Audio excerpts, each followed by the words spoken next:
તો વાત કરીએ ગાંધીનગરની કે જ્યાં ખોટી જમીન માપણી રદ કરો જેવા લખાણોનું ટી શર્ટ પહેરી અને વિધાનસભામાં પ્રવેશેલા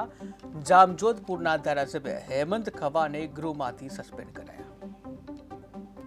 વર્ષથી ગુજરાતના સમગ્ર ખેડૂતો જમીન માપણીના મુદ્દાને લઈને ખૂબ મુશ્કેલીઓનો સામનો કરી રહ્યા છે। અલગ અલગ વખત ઘણી વખત 100 કિલોમીટરથી પણ વધારેની બાઇક રેલી અર્ધનગ્ન અવસ્થામાં ખેડૂતોને સાથે રાખીને વિરોધ પ્રદર્શન કર્યા બાદ પણ આ નિંભર તંત્રનું જ્યારે પેટનું પાણી હલતું નથી ત્યારે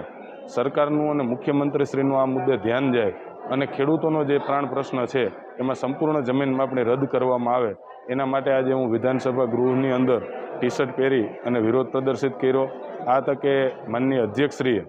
આપ આવી માંગ ના કરી શકો એ મુદ્દે મને ગૃહની બહાર કાઢવામાં આવ્યો છે, પરંતુ આ ગુજરાતના ખેડૂતોનો પ્રાણ પ્રશ્ન છે। આગામી સમયની અંદર આ અંગે જે પણ લડાઈઓ કરવી પડે એ લડાઈઓ કરી અને સમગ્ર જમીન માપણી સંપૂર્ણપણે રદ થાય અને ગુજરાતના ખેડૂતોના હિતમાં નિર્ણય થાય એવી માંગ અને માગણીઓ અમારા દ્વારા સતત ચાલુ